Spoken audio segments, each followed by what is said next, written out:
नमस्कार, प्रणाम, जोहार। आज तो आदाब करने का भी दिल कर रहा है क्योंकि मसला है वक्फ बोर्ड का। वक्फ बोर्ड पे आपने देखा होगा पूरे देश में एक बहुत बड़ा कोहराम मचा हुआ है और पिछले 2 महीनों से ये कोहराम लगातार बरकरार है। कई मीडिया हाउसेज में देखें, यूट्यूब्स पे देखें, बड़े बड़े विद्वान, बड़े बड़े पत्रकार इस पे चर्चा पे परिचर्चाएं हो रही हैं। हिंदू, मुसलमान, उसके जो भी स्कॉलर हैं उनके बीच में ये परिचर्चा हो रही है कि वक्फ बोर्ड को लेकर कोई विरोध में है, कोई पक्ष में है। जो वक्फ बोर्ड के पक्ष में है उनको मुस्लिम समुदाय के लोग अपने ही समुदाय को मारने लग रहे हैं, पीटने लग रहे हैं, धमकियां मिलने लग रही। आखिरकार ये हो क्या रहा है? ये कहाँ से पैदा लिया वक्फ बोर्ड? आपको मैं संक्षिप्त में बताना चाहता हूं कि वक्फ बोर्ड वर्चुअली ये अरबी मूल भाषा से लिया गया है। वफुआ का अर्थ होता है वफ, वफ का मतलब होता है ठहराव, और ये शब्द वहीं से इसका उत्सृजन हुआ है। और खुदा के नाम पे अर्पित करने वाली जायदाद को ही वफ में दिया जाता है। वफ के कारण इतने बड़े होने के लिए कहा जाता है कि इसकी उत्पत्ति यूं कह लें कि इतर खान उबरताफ सोच ने शुरू की थी। वहाँ से एक ज़मीन मिली थी, मोहम्मद साहब के कहने पे दान की गई थी। ये उसका एक छोटा मोटा इतिहास है वफ़ का। उसके बाद वफ़ ने जो शुरुआत करी देश के आज़ाद होने के बाद 1954 में, जिस तरह से उस अधिनियम को बनाने की कोशिशें शुरू हुई और 55 में ये कानून के रूप में तैयार हो गया और 64 में इसे लागू कर दिया गया। और उसके तहत पूरे देश में वक्फ बोर्ड की जो वर्तमान संपत्ति है आए दिन चर्चा में होती है। मैं एक बार फिर से आपको याद दिला देता हूं, संपत्तियों की चर्चा बहुत होती है वक्फ बोर्ड की। 8,72,304 लगभग ये अचल संपत्ति है वक्फ बोर्ड की। उसके बाद 9.4 लाख हेक्टेयर एकड़ जमीन वक्फ बोर्ड की है। 16,716 चल संपत्ति है। 1.5 लाख संपत्ति सिर्फ कब्रिस्तान के नाम पे हैं और 1.9 लाख संपत्ति मस्जिद के नाम पर है। हिज़्बा वक्फ, कुरान में कहीं भी वक्फ का जिक्र नहीं है और दुनिया के किसी भी देश में वक्फ का कोई जिक्र नहीं है। अब मैं आपको बताता हूं कि वक्फ संशोधन अधिनियम के आर्टिकल 40 में 2013 में के तहत ये वक्फ को असीमित अधिकार दे दिया गया कि वो चाहे जिसकी भी ज़मीन हो उसको अपने अधिग्रहण कर ले और अधिग्रहण करके उसको न्यायिक और कानूनी प्रक्रिया से न गुजरना पड़े, इसके लिए उसे असीम शक्ति दे दी गई। अब जिस तरह से आप देख लें, मुस्लिम कंट्री की अगर मैं बात करूं तो तुर्की में 98.9% मुसलमान हैं, लेकिन वहाँ वक्फ नहीं है। वहाँ कुछ संस्थाएं हैं जिसे सरकार हैंडल करती है, कोई बोर्ड हैंडल नहीं करता है। उसके अलावा आप यूएई में चले जाइए, यूएई में एक मंत्रालय बना हुआ है जो वक्फ के तहत यूं करने के वक्फ की तरह आने वाले जो भी बोर्ड है उनके सारे कार्य पर वो नियंत्रण रखता है और उसके तरफ चलता है।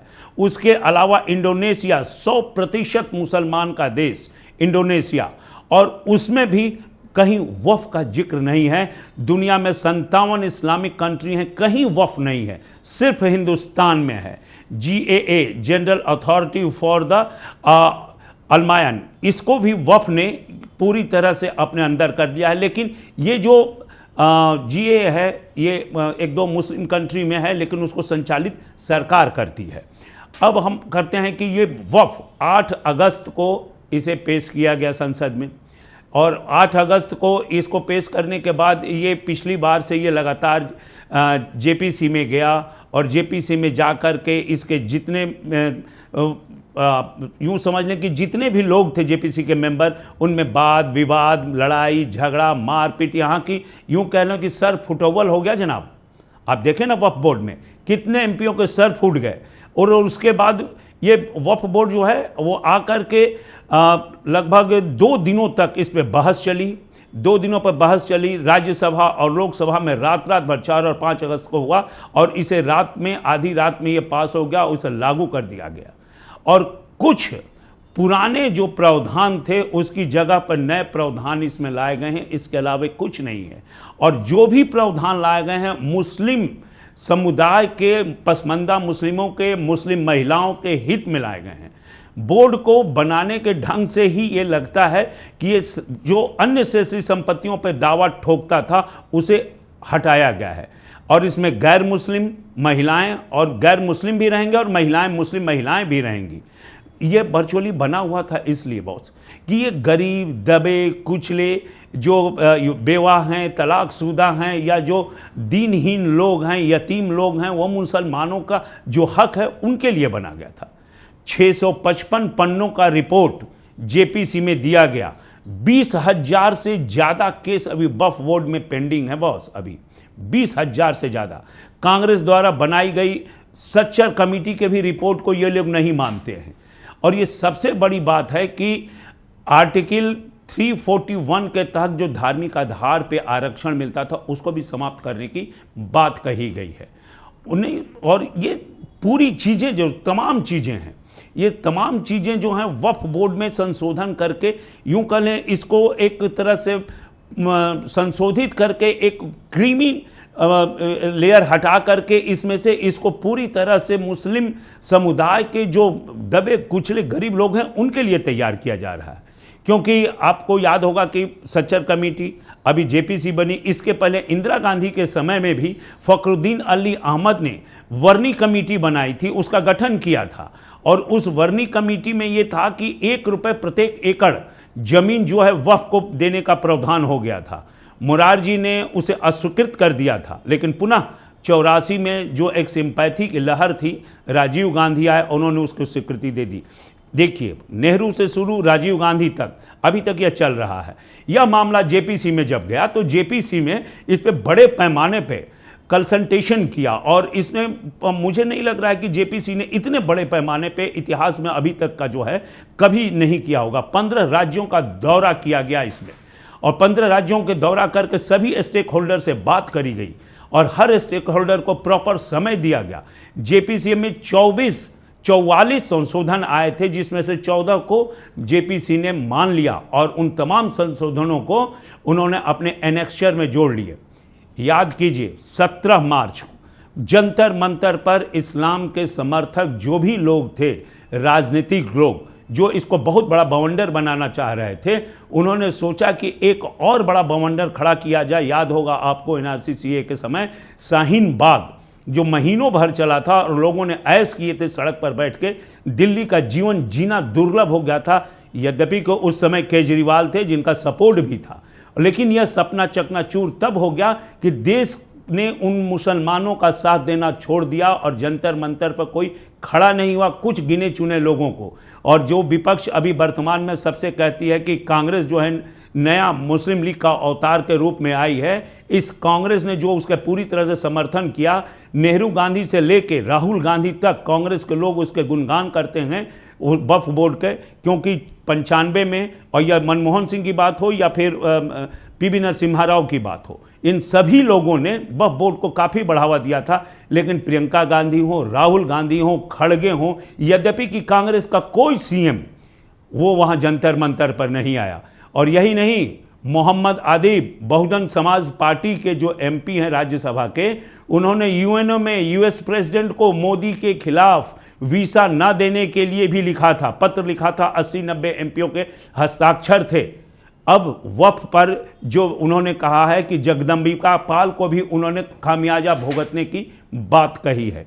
अब आप देख लें 95 में जिस तरह से पीवी नरसिम्हा राव ने किया, 2013 में असीम शक्ति उन्होंने दी वक्फ बोर्ड को कि इनके पास जो भी है देश में, वो मुसलमानों का पहला अधिकार है देश के सारे संसाधनों पे।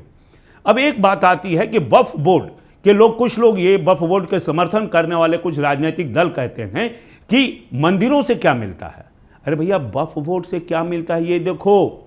मंदिरों से अस्पताल मिलता है, मंदिरों से विद्यालय मिलती है, डिस्पेंसरी मिलती है, डॉक्टर्स मिलते हैं, और गरीबों के लिए खाना पीना, रहना, सोना, कपड़ा सब कुछ मिलता है। मंदिरों से सामाजिक कार्य किए जाते हैं, आज वृद्धा आश्रम बनाए जाते हैं, अनाथालय बनाए जाते हैं, बच्चियों की शादी कराई जाती है, सांस्कृतिक कार्यक्रम किए जाते हैं, संस्कृति से जोड़ने की और सामाजिक समरसता बनाने के काम किए जाते हैं।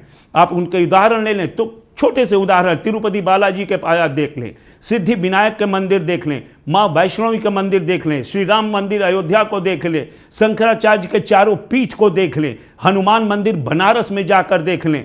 ये तमाम चीज़ें जो है ना, मंदिरों से संचालित होते हैं। सैकड़ों हॉस्पिटल, स्कूल, और इस देश में 60,50,000 मंदिर हैं, जिसमें अभी सिख, जैन, बौद्ध सभी लोगों का है, और सभी लोग सामाजिक कार्य में अपना पूरा योगदान देते हैं। लेकिन वक्फ पर चर्चा करना, वक्फ को मुद्दा बनाना, भैया आखिर है क्या ये चीज़? आपने अपने लिए ही बनाया और देश के सारे संसाधनों को इस्तेमाल किया।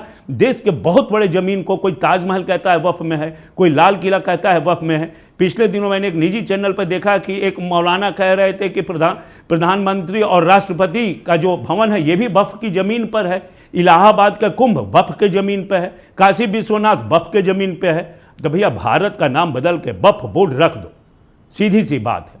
अगर आपको भारत में भारत के कानून के तहत, भारत की सामाजिक समरसता और संस्कृति के तहत रहना है, तो यहाँ नियम से, सुविचार से मिलजुल करके रहना होगा। अभी वक्फ पे मसला बाकी है, क्योंकि सुप्रीम कोर्ट में जिन लोगों ने याचिका दायर की थी, ये पूरी तरह से आप समझ लीजिए, ये मुस्लिम वोट को लेने के लिए तुष्टीकरण की राजनीति हो रही है। और मुस्लिम वोट किधर जाए, इसमें बीजेपी छोड़ के बाकी सभी दल लगे पड़े हैं, और मुस्लिम वोटों का बंटवारा हो जाएगा। और कुछ जो सभ्य, सुशिक्षित और संभ्रांत और पढ़े लिखे मुसलमान हैं, वो आज भी इस वक्फ बोर्ड में जो बदलाव हैं उसके समर्थन में खड़े हैं, चाहे उनको अपनों से ही क्यों न दुश्मनी लेनी पड़ रही हो।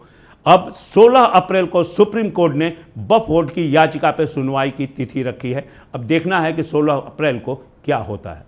नमस्कार।